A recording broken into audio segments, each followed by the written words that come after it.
Hey, everybody. I'm Anthony. I'm Noah. I'm Zach. I'm Sadie. I'm Dane. I'm Tucker. And this is Schulz Schulz Unfiltered. Hey, everybody. Thanks for having us back again today. We're excited to be here. We have our first guest, Mr. Brian Wolf. And as you guys have known, you watched a couple episodes of us now. We've been taking on a few topics, which we felt were important to us and at the time. But eventually, we did want to get in to talking to guests and friends of the podcast and friends that are close to us, so we can. So for these five young individuals here, talk about what they want to do with their life and understand what other people have done and the paths they've gone on and how they got there. And Brian is a good friend of all of ours, and he and I have worked together for 8 years at ProStar, but also had time to pursue a career in athletics. And you guys have heard about how involved we all are with sports, whether it's baseball, lacrosse, swimming, or whatnot. And so we thought, what better way to kick it off with somebody who spent a lot of time in sports, especially, and learn a little bit about your story. So, Brian, we're happy you're here. Product of Snohomish, is that right? Snohomish area. Go Panthers. Go Panthers. That's right. And then went on to play at the UW, and then on from there. So we'd love to hear just a little bit about your story and what you grew up and what you were passionate about and how you got there. I know these guys are going to interject along the way as we go. Yeah, please do. Well, thank you for having me. I'm excited to hang out and, fire away whenever something comes off the top of your head. Be happy to answer it. But, I grew up in Snohomish. I think we moved there when I was about 2. My parents were from the area. My dad's from Spokane, and family of 6. I'm the middle brother. Wait, you're a family of 6 or your dad's family of 6? No, I am a part of family 6. So mom, dad, and then I'm the second youngest, older sister, your older brother, you're older, and then a younger sister. So kind of got the brothers sandwiched in the middle, which is pretty nice. Just like Sadie, sandwich in the Exactly. middle. Yes, exactly. Perfect. So how was your childhood? How's my childhood? It was great. No complaints there. We had a lot of remodels of our house. It was built in like 1896, so there's a lot of family adventures going on, and we would always make a big effort to do family vacations together, and that was an awesome time. So that was definitely one of the massive highlights. Yeah. So when did you start? So you pursued a career in baseball. So when did you start playing baseball? I think there's some home videos somewhere of me grabbing those little yellow plastic bats from when I was like 2, and my great grandpa throwing wiffle balls to me and just smacking them at 2 years old. And from there, when other kids were sleeping with like teddy bears, I would sleep with a skateboard or a golf club or a football. So there wasn't much stuffed animals going on in my life. It was all.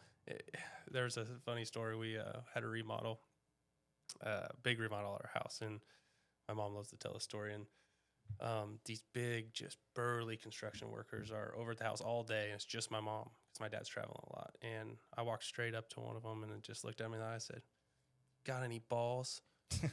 And I'm thinking basketball, baseball, and my mom's just, "What are you doing?" And so that was pretty much on my mind 24/7. Yeah, exactly. 24/7. In every sport. Were you? So a lot of people look at videos like that guy's a natural athlete, and so did you hear that a lot growing up? Did you play multiple sports, or what did that look like for you? Yeah, basically, whatever season it was, I wanted to do it. There's only one season I stopped playing, and I quit baseball. Actually, when I was 10, I didn't play between 10 and 12. I have no idea why. Probably because a couple of my friends wanted to play basketball or spring basketball or something, so I did that. But yeah, soccer I knew I hated from the beginning. Running's not my thing, so I like to be the goalie. But yeah, every season t-ball, I always was on my brother's team, which is great. So that kind of helped me have a lot more competition, just playing with older kids, bigger kids. But yeah, every sport, whatever season it was, that's what we were doing for sure. Nice. Okay. And then when did you know? So you kept with baseball though, and in high school, like when did you decide you wanted to do this beyond high school? I can't remember the timeline, but it's between I had a bad injury, an accident, actually on a playground when I was 12. I was swinging on a swing set, and the kid next to me grabbed the chain as I was coming down, and so I hit my legs on like the side metal bar. And at 12 years old, I tore my ACL, and that was like the youngest the doctor had ever done at that point. And so that was kind of took that whole 12 to 13 all sports out, and so it was kind of like starting fresh. And somehow I can't quite remember how I got on a not travel, but I think it was a pony baseball team with a bunch of other Snohomish kids, and loved baseball, was playing that. It's again playing all the sports throughout every season. And then when I got to year 14, there's kind of something that switched where I was pretty exceptional on my team, but also just against anybody else. And we went to this regional tournament in, it was either Covina or Mission something in California. And everybody was there swimming in the pool, having a good time. And all I could think about was how we were going to win the next game and keep going. And so it's kind of at that point, I was like, something's changing versus wanting to play with friends and have a good time versus all I can think about is wanting to win and compete. And how come they're not focused during this and that's silly at 14, kids start doing that. So, But I think that's a good age though. And I think, Zach and Noah, you guys are a little older and playing at a high school level now. Have you seen that when you're playing with friends or felt that yourself as well? Well, I mean, like yesterday when I was at practice, they'll usually have music playing, and while I'm in goal dancing around, they're all just like score, and my offense is just scoring, and then when it comes to me, I'm saving it, and then I'm throwing back out, and I keep dancing. I'm not very competitive until it's the game, which I'm laser focused on the ball. That's good. Have you seen a switch in teammates too? From you just started with the high school now compared to eighth grade. So. Well, I mean, last season, it was a little less unfocused because it wasn't like super competitive.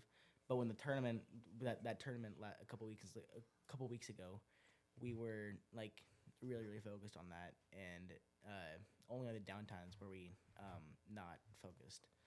So yeah, I'm guessing this next season will be a lot more focused rather than playful.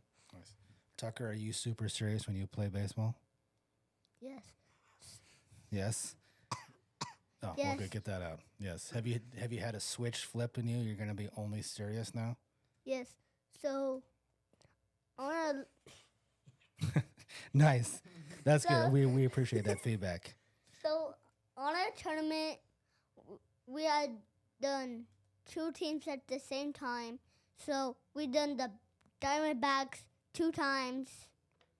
Then on a tournament, we did the Diamondbacks. So we got 13. They got 5. So we won.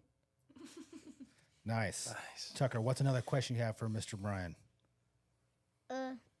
What was your favorite sport? My favorite sport. That's actually a great question. At the time when I was younger, probably prior to 14, it was whatever I was playing. Whatever's on TV at that time I'm all in.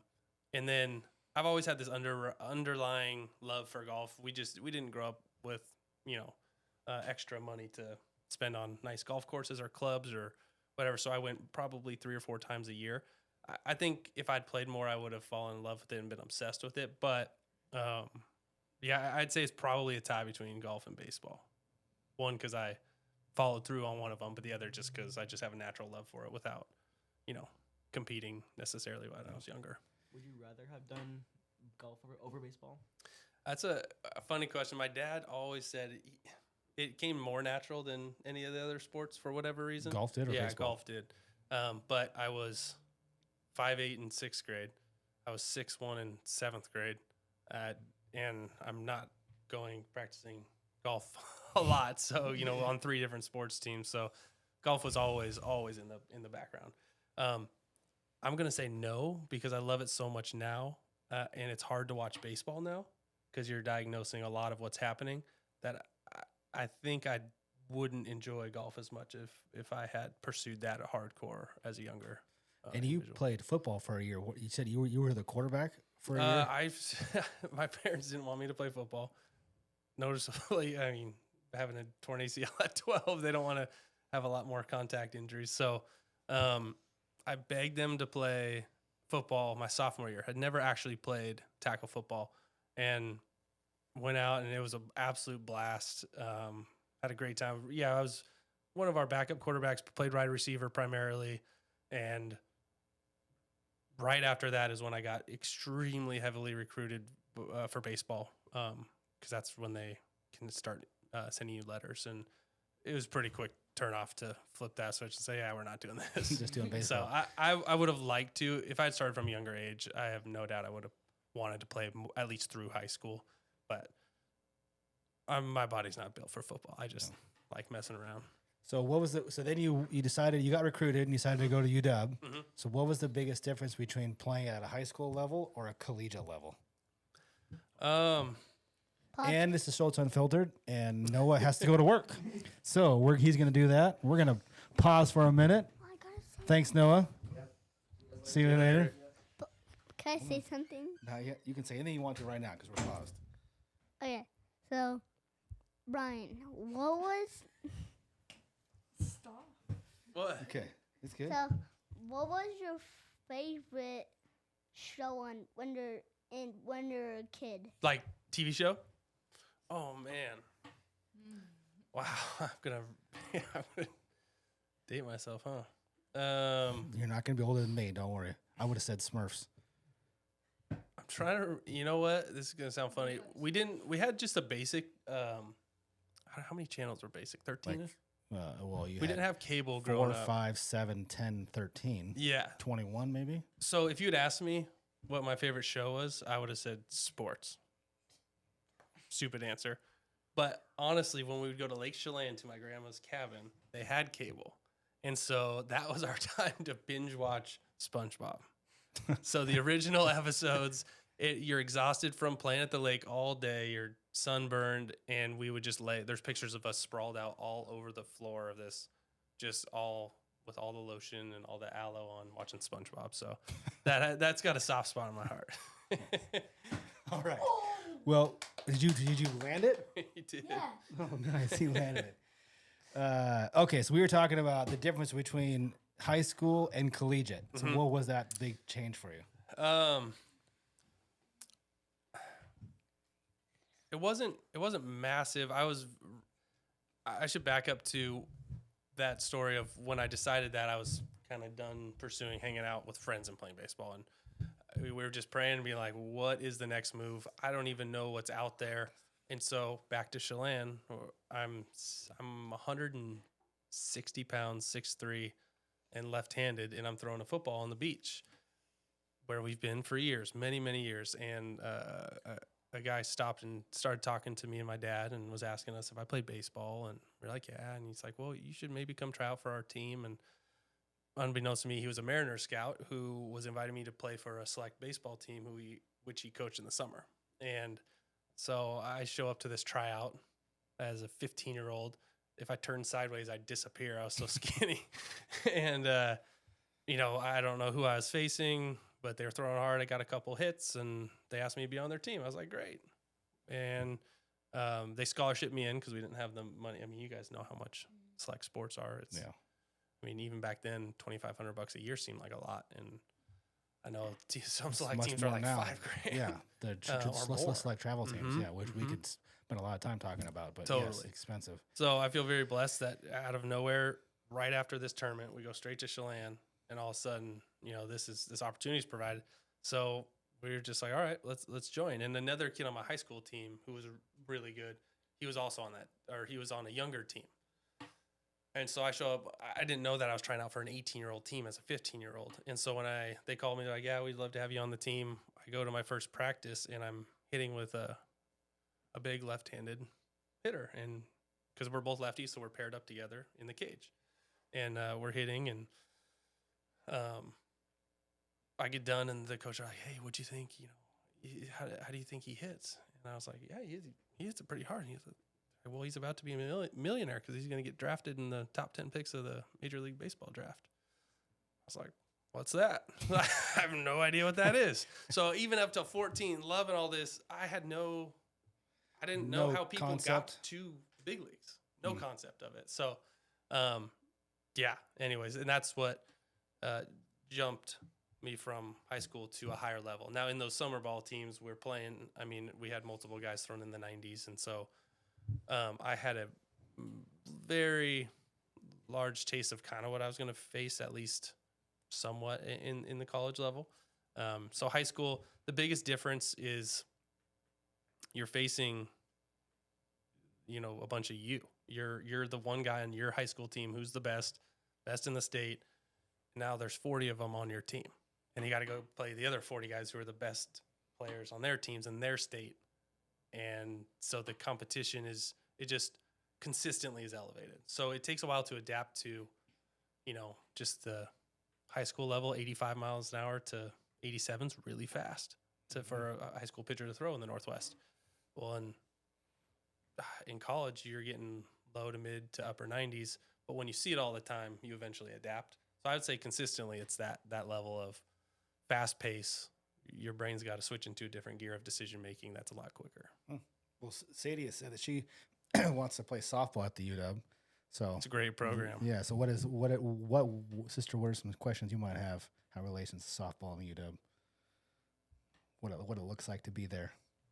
How much did you train? Like how long? You're gonna hate this answer. None. Sounds like me. Yeah.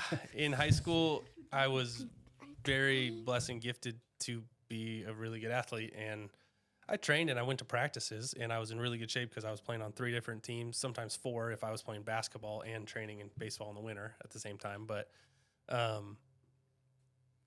yeah, I didn't really do a whole lot besides play. It wasn't until college that I realized there's a whole different aspect to this. So if I could do it all over again, that would be a massive part of what I would do. How long did it take you to adapt, like how fast the pitching was? Probably, it's pretty quick because that's all you're seeing all the time. And so it just becomes the norm. So probably in fall, it'd probably take like 25 at bats. So that's probably most of fall ball in college. And then from there on, it's just all the same and just consistently trying to. If you had Get got better. those 25 pitches to adapt, and then someone threw like a low 80, would you have swung earlier?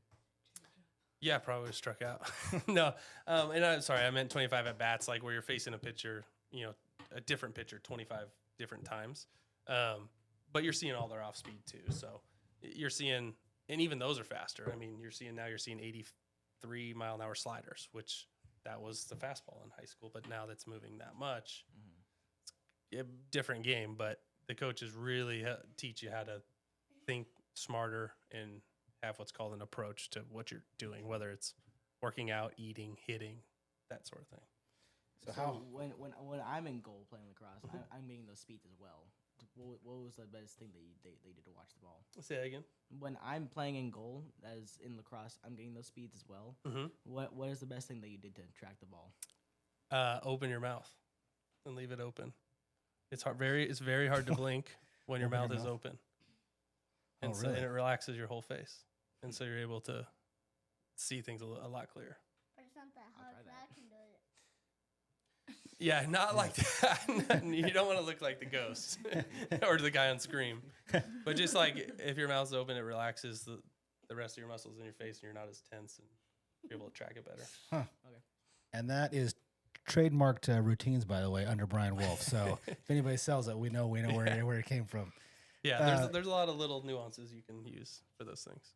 So what was it like managing college athletic experience with your academics? Well, the University of Washington was very gracious to me. They had me attend a summer class prior to enrolling in order to qualify, and I had a 3.3 in high school. It's not great, but it's not blowing the socks off of the GPA.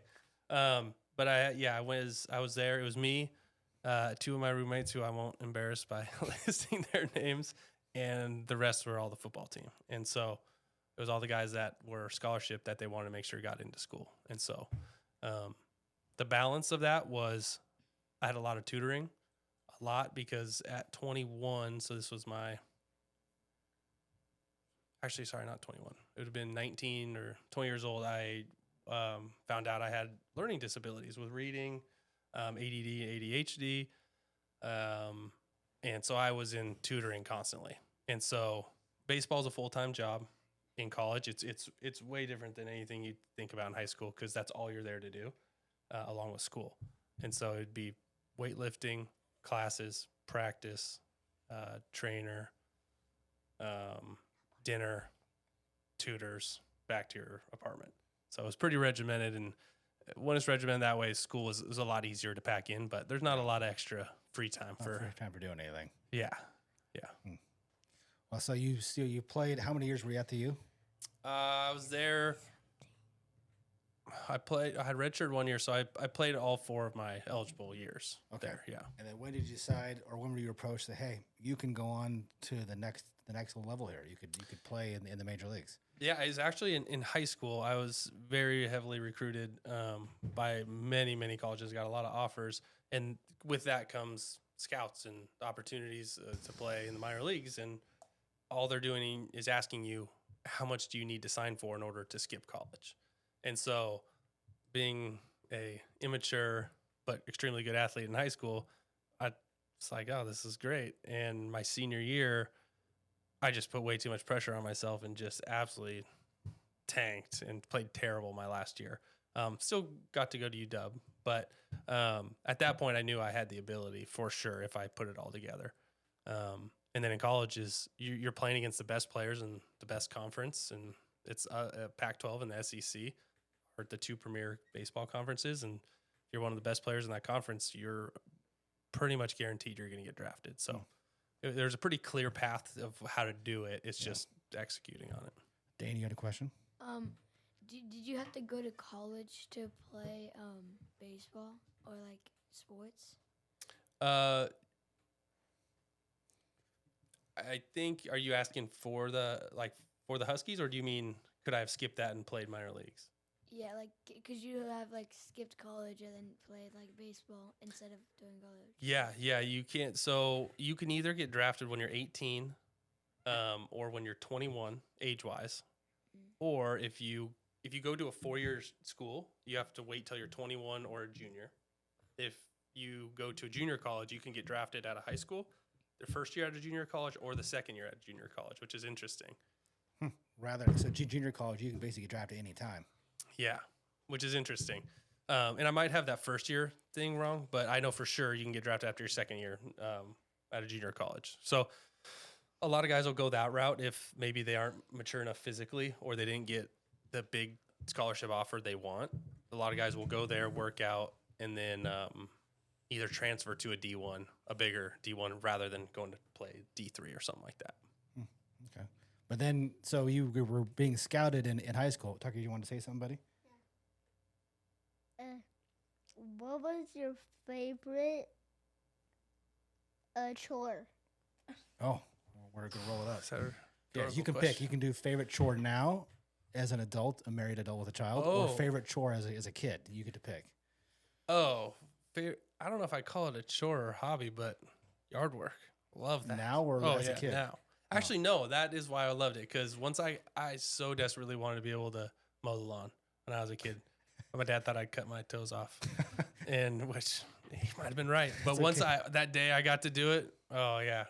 And the joke was on me because he was going to pay me to do it, but he saw how excited I was that he didn't have to pay me, so he saved his money. Because it's okay. I had a friend growing up in high school who somehow managed to break both his arms mowing the lawn. So I don't know how it happened. All I know is it happened. So your dad wasn't too far off. Yeah, that's good. Yes, you could have lost. But there's lost something your about toes. the straight lines, and yeah, I don't know. It's soothing. Yes. Yeah, Very so. soothing.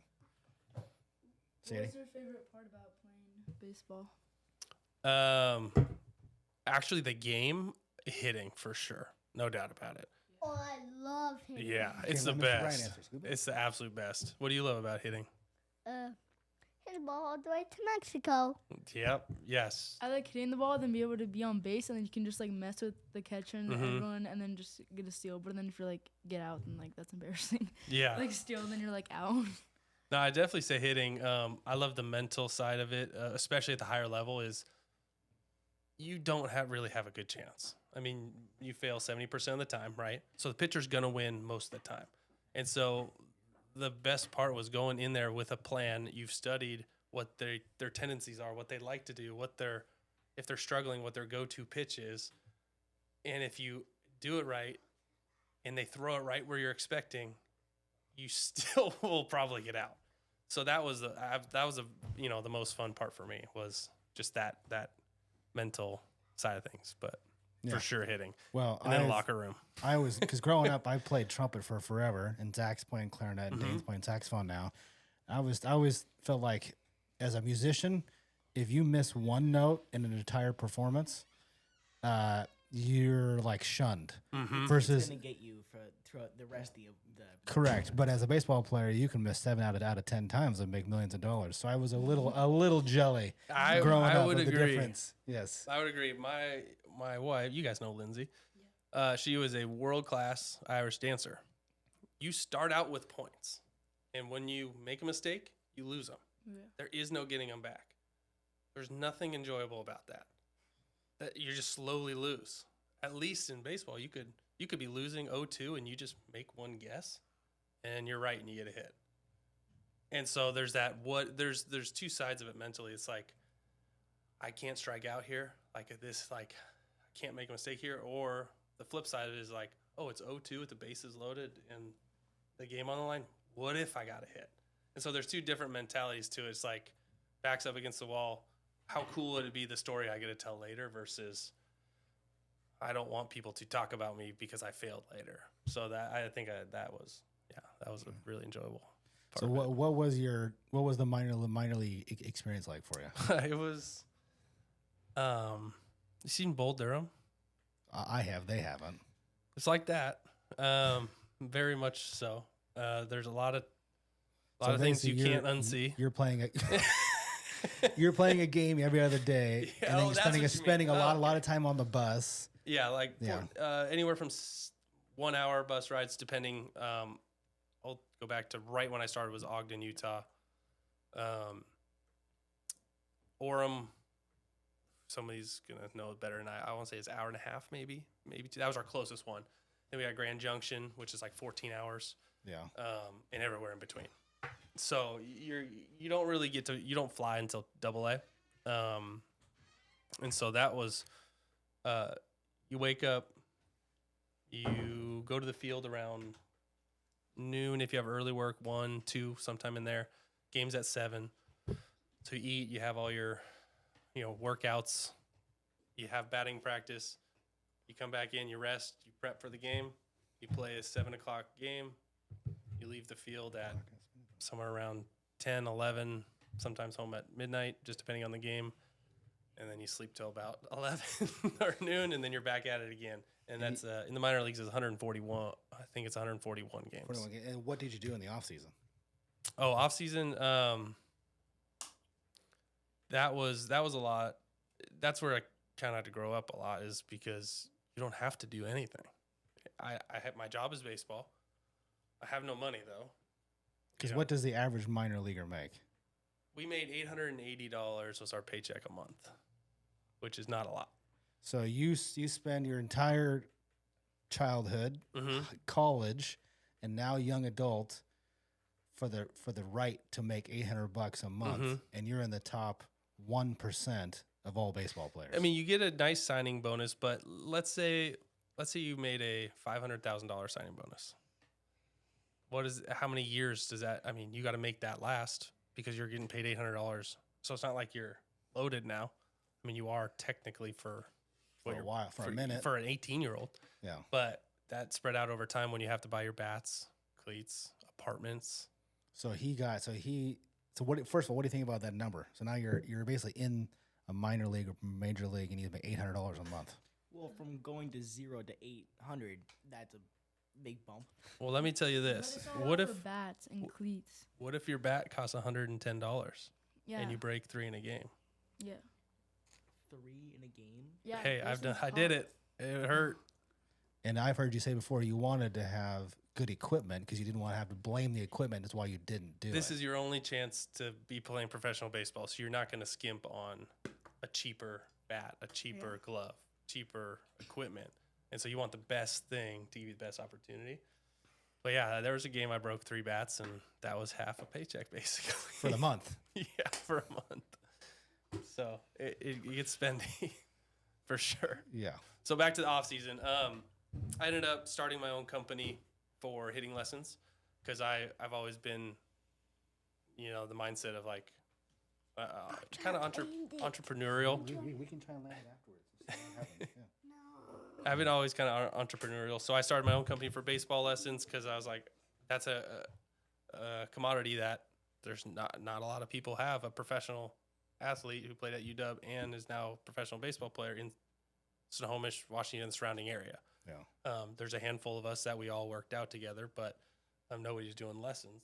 And so you get paid really, really well for that stuff, but it's 2 p.m. to 8 p.m. and weekends. So you go work out, you train, you do all that stuff, and then you got to go do lessons for kids. So you're doing baseball 24/7 in the off season. Otherwise, if I don't stack up that 30 grand in the off season, which is going to slowly dwindle right during the season, if I don't stack that up, then you have to. You either have to or have somebody supporting you. Now, at some point during all of this, did you ever stop and think about doing anything other than baseball? No. No, it was the only thought You that go you had. broke, yeah. Even in growing up. Oh yeah. There part of me, if it was not baseball, it was another sport. So it was always athletics. Yeah, 100%. Yeah. But that's how many of your friends you probably is the same way, right? Yeah. You hold on to the dream until it's taken from you. Yeah, Right. My friend is playing baseball right now, and he's like way too many games this summer. He's had a game like every single day up until yesterday for the summer. He's just like so many games, and he's just like super into it. Think it's like the best sport. Can't do anything but it. It just like everything. Yeah. And what's crazy is there's a lot of people like that aren't going to play past high school, and there's a lot of people like that could be in the big leagues. It's just the love. That's the hard part about it is the love of it. Unfortunately, Hey, Tucker, I think Sadie wants to ask a doesn't question. Turn her always- head on the microphone for a second. No, let's let Sadie ask a question no first, one buddy. gonna say that. You can say something, okay? What was your favorite video game?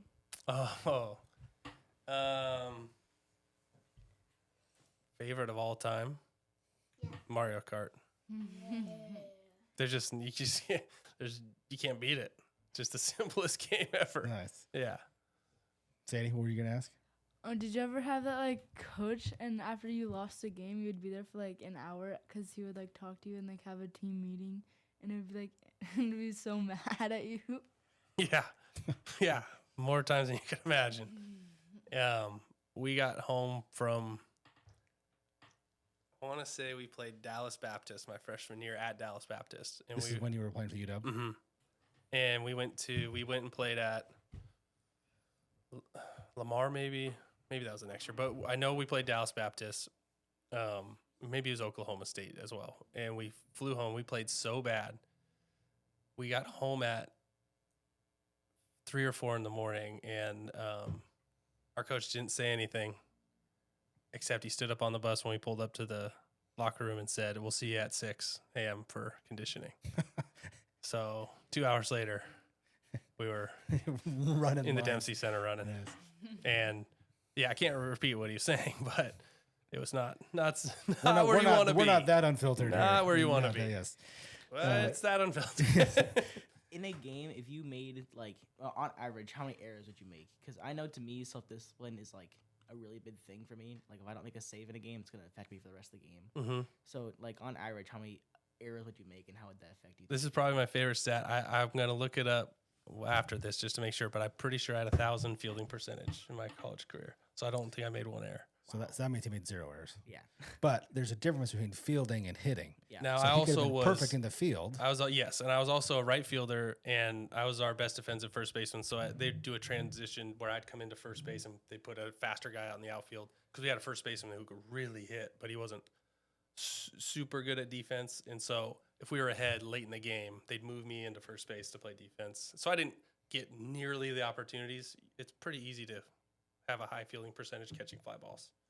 So, but our team also was all for 2 out of the 4 years was number 1 in the country in defense. So our whole team didn't make many errors. Now, how many years were you in the minors total? I believe 2.5 seasons. So that would equate to about two-ish years, roughly. 2 years. Okay. And then you left. Mm-hmm.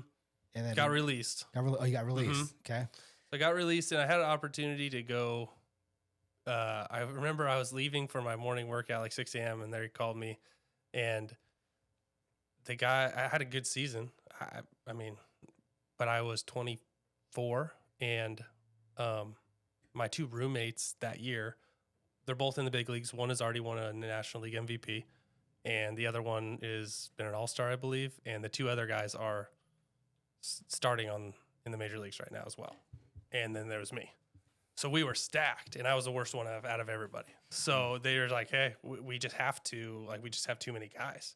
And so they let me go, and I understood it because at that point, baseball's a business. It's not about feelings or anything.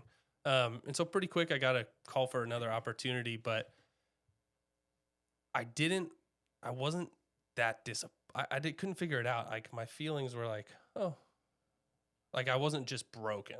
Like I was not crying. I wasn't distraught. I just kind of was like, all right. And I just went on to work out because I didn't know what else to do.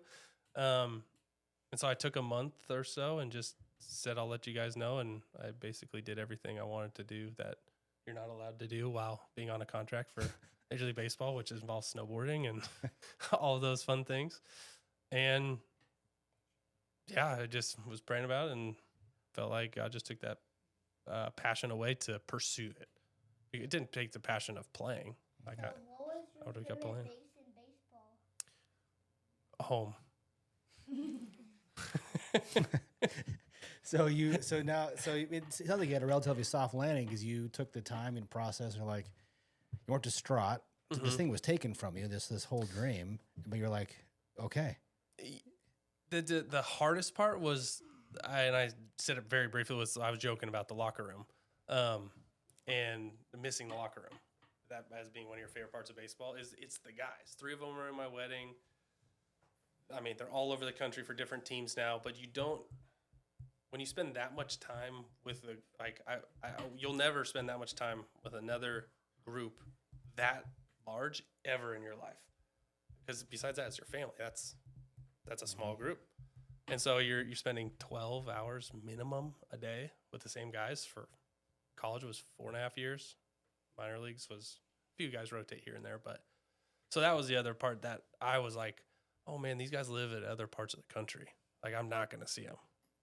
So that was probably the biggest bummer, outside of just playing games, which was of course fun. Nice. So since you were like really good and stuff, and then if you were to like go up to bat, and everyone was like, and you guys were like losing and stuff, and it was like you were the first batter, and then you like struck out, how would that like affect you for the rest of the game? I'm pretty delusional when I was playing. Like I thought I was going to get a hit every time. Every time I thought I was going to get a hit. And I think you kind of have to have that almost like you're like, I'm going to save every shot at me in lacrosse, if that's the correct way to say that. But how would it affect me? I mean, there was a couple times it was more so I would only get super angry when I would make the mental error. Like when I would get outside of my plan and swing at something that I decided I was not going to do. And then I was like, maybe. And then I'd get out. I would lose. I was like. It's your own self-discipline. Yes. You got that out of your own plan. Yes. And I would absolutely lose my mind. Like like you mentally changed something, but then the ball went to what you were thinking it was going to go to originally? No, like if I was up there and it was a hitter's count, which is 2-0, that means you're primarily sitting fastball in somewhere in the middle to, for me, it was the middle to outer third of the plate where I could extend and try and drive something. And he tries to dump in a curveball, and I'm like, oh, he's trying to throw this over the middle of the plate. And I swing and I roll it over to first base when my whole plan was look for a fastball. You just gave up an at-bat because you weren't mentally sound or strong enough to stick with your approach. Like, I broke so many helmets slamming them on the ground up in the tunnel where no one could hear me yell and swear. And So if you started off the at bat with a really good confidence level, Mhm. and then you left it with a bad confidence level, would that like I never for the next ABs? I never left it with a bad confidence level because to that part, I was like, had delusional confidence, thinking that 30% out of 100% is good, which technically it is in baseball. But no, every time I went up there, I think that came with the preparation of like, I know what I'm gonna do, and if the ball shows up in my plan, it's gonna be good. And so whether or not I got out was not necessarily it wasn't outcome based. It was more, I did exactly what I said I was going to do. I stuck to it. I executed it, and I still got out. Darn it. Or the guy threw 103 past me, and I struck out. Well, good job. What? Try again next Yeah, try again next time. What is your favorite base to play at in baseball? I was handicapped by being left-handed, so I could only play first base, which I loved. That was by far my favorite position because it's like if I could have played catcher, I would have done that. But So- left-handed can't do that. So how did we transition from every child's dream, Mhm. athletics, to now insurance? I mean, they're pretty equal, pretty much the same. Everybody dreams of selling policies all day. Yeah, exactly. it's more- Well, there's this just an underlying drive of wanting to be successful, whether that's healthy or not. At times it is, at times it's not. If it's all you're thinking about, because by nature I want to achieve great things, and I just am going to figure out a way to do that one way or another. Insurance is not on my radar at all. So I met John. I think I met him in 2011. And John's one of the partners, founders Yeah, at sorry. ProStar. Yeah. Yep, owner, along with Eric.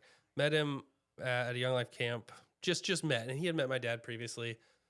Fast forward, I get released, realizing I don't want to do this, but now I have this company I made with a bunch of clients that are paying me really well. Because this was one of the things you did in the offseason. Mhm. If I remember correctly, you were creating gear or merch. Gear, merch, and I was doing camps I created a Wolf Athletics. Very simple name, but I was doing the lessons under that. I was doing camps under that and making a ton. But like I said, it was 2 p.m. to 8 p.m.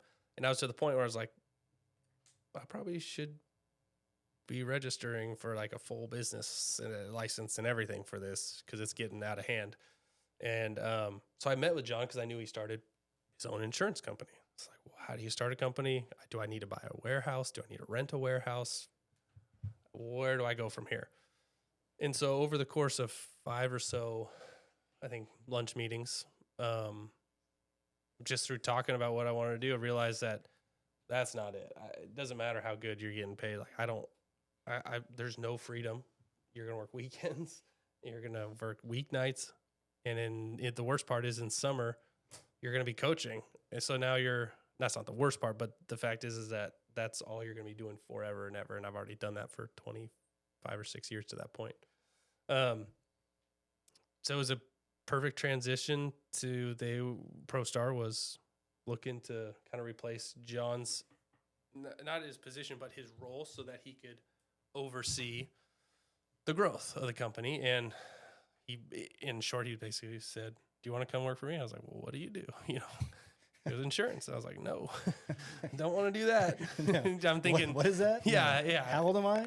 I knew you needed it, but I didn't know why, or I thought it was just salesperson trying to make a lot of money. He's like, no, we do it a lot different. And I came and, met you and the team and realized that it was more of, it's not like it's commission based, whatever you sell is or whatever somebody's paying is directly correlated to how much you're making. Cause that I would struggle with. And I realized it was a vehicle where as a broker, you have multiple companies versus just one thing to offer. And you're able to help people in a industry where they have to have it. And it helps them to, one, protect themselves and assets, but also to not get taken advantage of by a company that just has one thing. And so once I heard that and working with people who really care about others, I was just like, this is a no-brainer. Especially, I didn't realize how much flexibility there truly was with having a role like this. And so that's been a real blessing and excitement because I wouldn't be able to do a standard 9 to 5.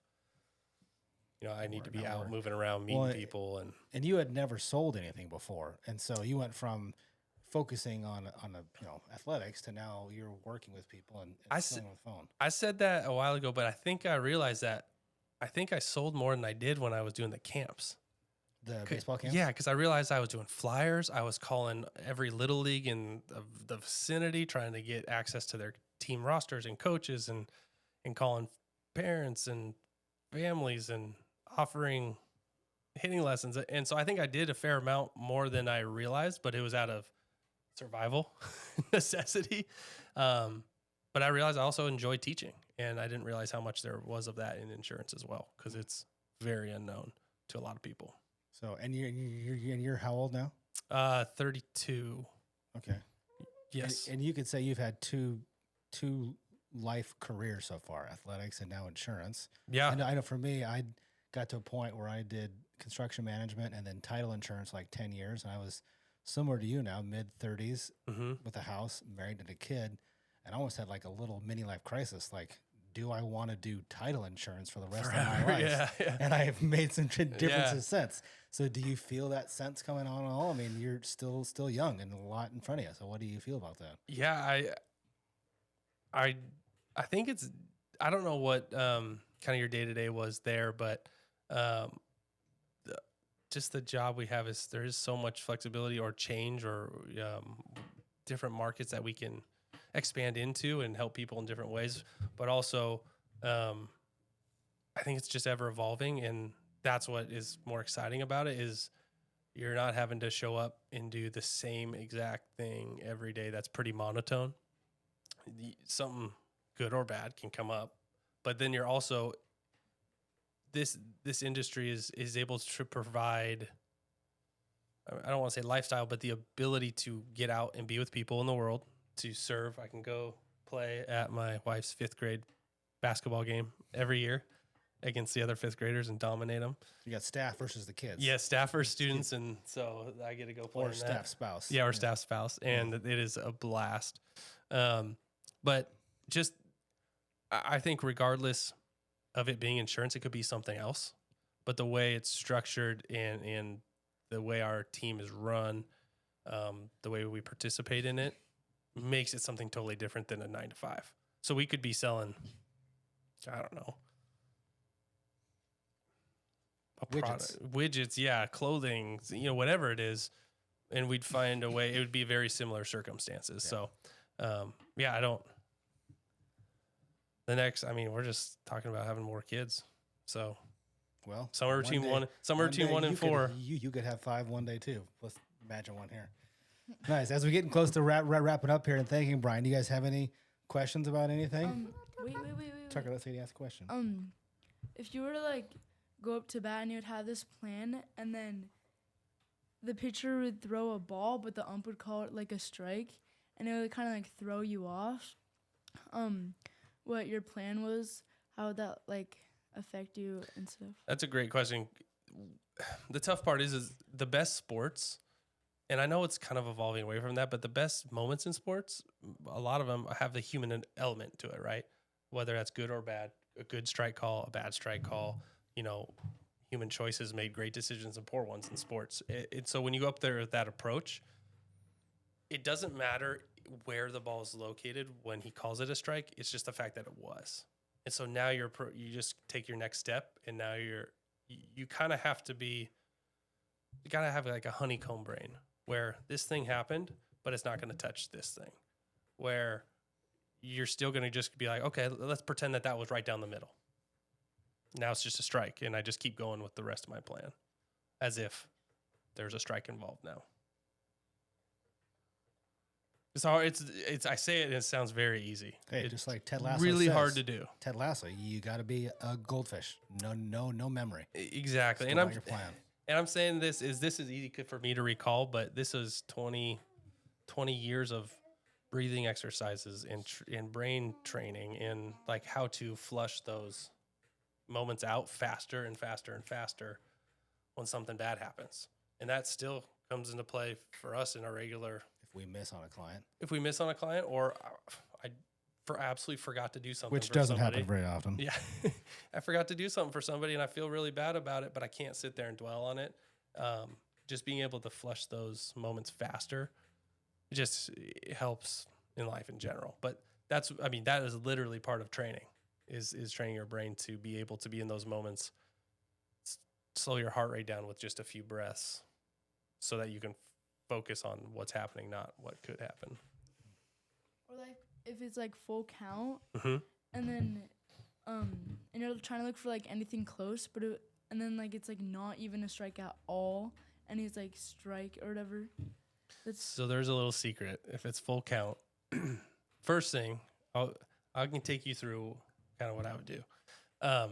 First of all, when you start a game, if it's not a turf field, that white line that's closest to the plate, when you get up there before you dig in the box, you slowly just wipe a little bit of away, and hopefully your teammates are doing it too.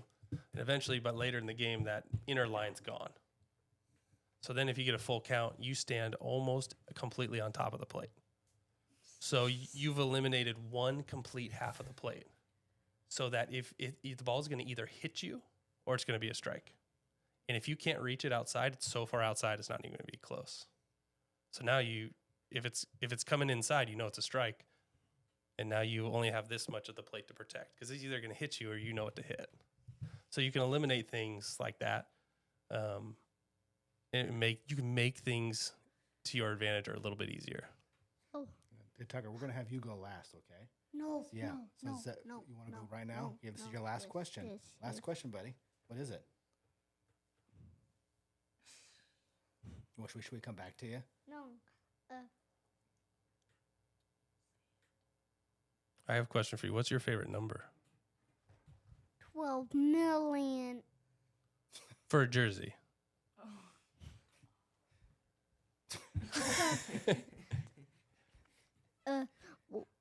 What happens when you like go for the ball and but you miss it and it's actually strike? Like you swing and miss? Yeah, no, how about they hit it over the fence and you go to get it, but it went over the fence and it's A foul. yeah, but then you're like, dang it. Like a foul ball and you're trying to catch it, or like they hit a home run? No, you hit it, goes over the fence, and you try to get it. So they hit it, you try to get it, but it went over the fence. That's a bummer, because that's a home run. Then you're like, dang it. That's right. Yeah, well, then you just got to hit a home run when you're up and you get it back. Nice. Dane, Zach, any last questions? A while ago, you said that it's hard to watch baseball now because you can dissect the game. Mm-hmm. Like, what does that look like? There's a lot of things happening. Baseball is like a athletic chess. There's just a lot of things happening that nobody knows are happening. You know, the hitters, depending on what count he's in, he studied film on this pitcher, on how he pitches, depending on what pitcher it is, what the score is, and what time in the game it is. He has pretty good idea of what pitches he's going to want to pitch him. And he's faced him probably 25 times, so he knows how he's going to pitch him. So that's just a chess match between those two. And then the infielders, depending on how athletic they are, they might be favoring one side of the infield or not, depending on if the pitcher's throwing off speed or not. So, the shortstop might move towards second base if a lefty hitter's up and they're going to throw him an off speed on an 0-2 count. The shortstop could be shading that way. And so that's a lot to get into. And then the outfielders have cards, and they're giving each other signals on what pitch is coming on every single pitch so they can get different jumps on fly balls. And so there's just so many things happening that it's all preparation. So it looks like nothing's happening, but there's just a lot of little nuances where, like hockey, I have no idea what's happening, so I can just be a fan. So same with lacrosse. So when you're watching it, you're just like actually know what's happening. So it's like harder for you to watch it, or It's like it's not hard to watch. It's You're with like you mentioned with football or hockey, you can sit back and enjoy it just to be a fan of the game. yeah, exactly. Like football, I know how to play the game, but I wasn't the one preparing defensive schemes against a quarterback or creating offensive play. I had to break down to defense and score. so when you're watching baseball, you're just like you have that competitive sense for the people playing. Yeah, in a way. Yeah. Like You're putting yourself in their shoes, and so then your brain doesn't turn off all the way. like football and soccer, when you're watching it, you've only played it for like a year, but like baseball, you've played it for like 20 or whatever years. Mm-hmm. So then you actually like know, and then you know everything. So it's like I don't know everything, but it's my brain goes into what would I be doing right now, and so it's almost like you're participating in it. yeah. That's a good way to put it. You're participating in the game, even though you're not physically playing. Exactly. Dana, Yeah. how about you? Nice.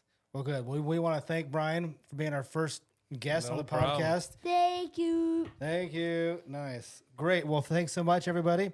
And we hope to see you back here next week. Bye bye. Bye. Bye bye.